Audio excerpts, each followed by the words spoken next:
देखा है कि जो भी हक और सच की बात करता है या तो उसको गोली मार दी जाती है, या उसके ऊपर पाबंदी लगा दी जाती है, या उसको गैब कर दिया जाता है।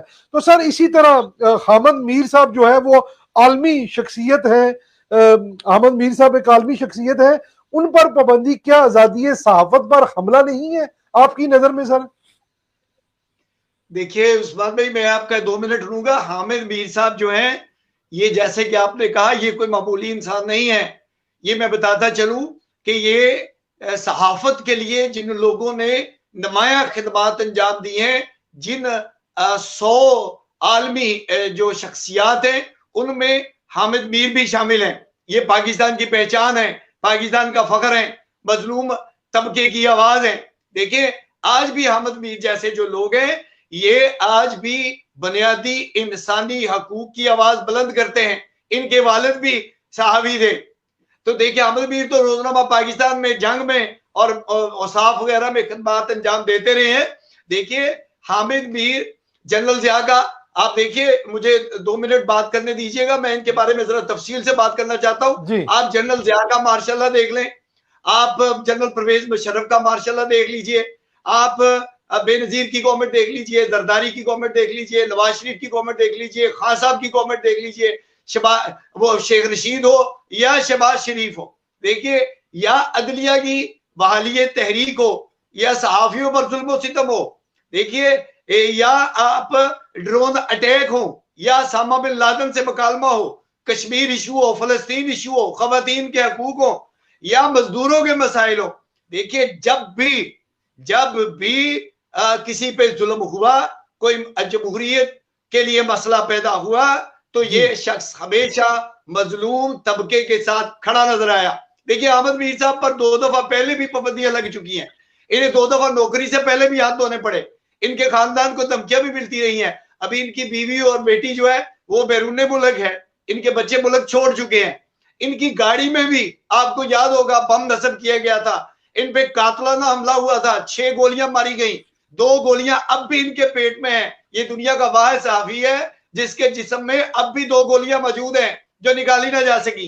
तो देखिए जब भी किसी सहाबी पर तशद्दुद हुआ है, जुल्म का निशाना बनाया गया, हामिद मीर जैसे शख्स उसके साथ खड़ा हुआ। अब जो आप बात कर रहे हैं, मसला क्या हुआ कि इस कदर एक ज़हीन, बाशऊर और खुश मिजाज और इंसान इस कदर जज्बाती हो गया। भाई ये अचानक नहीं हुआ है, आप पिछले 18 साल का रिकॉर्ड उठा लें, सहाफियों पर तशद्दुद के सैकड़ों वाकयात हुए हैं। मैं आपको बताता चलूं 2001 तक पाकिस्तान में 150 के करीब सहाफियों को कत्ल किया गया है, दुनिया भर में 1200 के करीब सहाफी मारे गए हैं।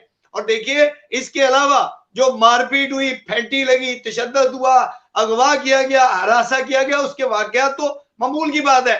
ये याद रहे उस्मान भाई, ये तशद्दुद सियासतदान भी करते रहे हैं, वकला भी करते रहे हैं, ताकतवर अदारे भी करते रहे हैं और अवाम भी करती रही है। अब देखिए जब किसी को सजा ना हो, ये मैं जुमला बोल रहा हूं बड़ी जिम्मेदारी से, जब किसी को सजा ना हो, कोई कार्रवाई ना हो, ठीक है, 40% इन हमलों में मजीद इस साल में, ये जो गुज़श्ता साल गुजरा है, में इजाफा हो चुका है।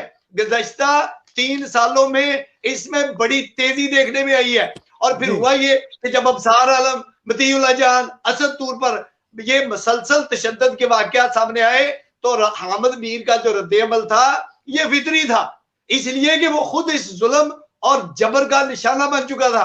आपने देखा कि उन्हें रेस्ट भी किया गया था, उनको नंगा कर दिया गया, उनके कपड़े उतार दिए गए, तो मौत को उसने बड़े करीब से देखा था। उन्होंने गुस्से में जो जारहाना लहजा इख्तियार किया कि भाई जब आप किसी को सजा नहीं देंगे और किसी को नहीं पकड़ेंगे, तो फिर जो हमारे ख्याल में उनके जिम्मेदार हैं हम उनका नाम लेंगे। इस बिना पर उन्हें कैपिटल टॉक से ऑफर कर दिया गया। तो देखिए एमनेस्टी इंटरनेशनल हो, इंटरनेशनल मीडिया हो, यूरोपीय यूनियन हो, ये PFUJ हो, सब ने इसकी मजम्मत की है।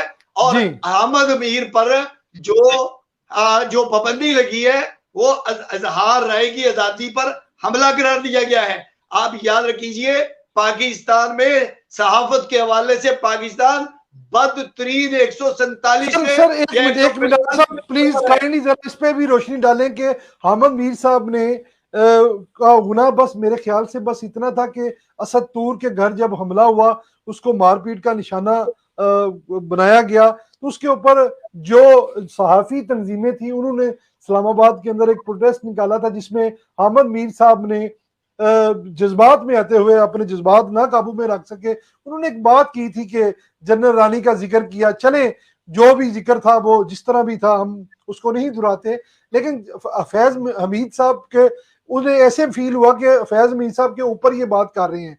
अब तो वो भी नहीं रहे सर, तो अब भी उनके ऊपर कैपिटल टॉक के हवाले से पाबंदी लगाई जा रही है। तो अब जो अदारा है जो उसके ऊपर किस चीज का दबाव है सर? फिर मैं वही बात करना चाहूंगा कि अब देखिए, अगर उन्होंने किसी अदारे की ताकतवर शख्सियत के खिलाफ कोई जारहाना लहजा इख्तियार किया है, तो वो जियो से बाहर किसी और प्लेटफॉर्म को इस्तेमाल करते हुए किया है। देखिए, मुल्क में आइन भी है, कानून भी है, और वो कहते हैं कानून की हुक्मरानी है, तो भाई फिर कानून के मुताबिक कार्रवाई करें। उनकी जियो पर पाबंदी लगाने की जरूरत ना थी। और फिर मैं ये भी बताता चलूं कि हामिद मीर साहब ने माजरत भी की कि भाई मेरा मकसद किसी की दिल आजारी करना नहीं था, मेरी किसी से कोई लड़ाई नहीं है, मेरी तकरीर से, मेरी गुफ्तगू से, मेरी बातों से जो गलत तासर पैदा हुआ है इसका मुझे बखूबी एहसास है। मैं इस अदारे का हैसियत अदारा एहतराम करता हूं। तो मेरे जाती ख्याल में होना ये चाहिए, जो आला सहाफती तंजीमों के नुमाइंदे हैं उन्हें, हुकूमती नुमाइंदों को और पाबंदी के जो जिम्मेदारान हैं उनके दरमियान रवाबत के लिए एक बेहतर वर्किंग रिलेशनशिप ये जो है वो जरूर किरदार अदा करना चाहिए, और इन गलतफहमियों का अजाला किया जाना चाहिए, उनसे पाबंदी खत्म जानी चाहिए, ताकि हामिद मीर जैसी जो आलमी शख्सियत है ये फिर से साफ दायरे में रहकर अवाम के हकूक के लिए आवाज बुलंद करे। देखिए, आप तालिबान से बात कर सकते हैं, आप उनसे हाथ मिला सकते हैं, आप टीएलपी से बात कर सकते हैं, कौम के बच्चों के कातिल हैं आप उनसे बात कर सकते हैं, तो आपको हामिद मीर से बात करने की में कोई रुकावट पेश नहीं आनी चाहिए, उनसे बात की जानी चाहिए ताकि एक माहौल पैदा हो।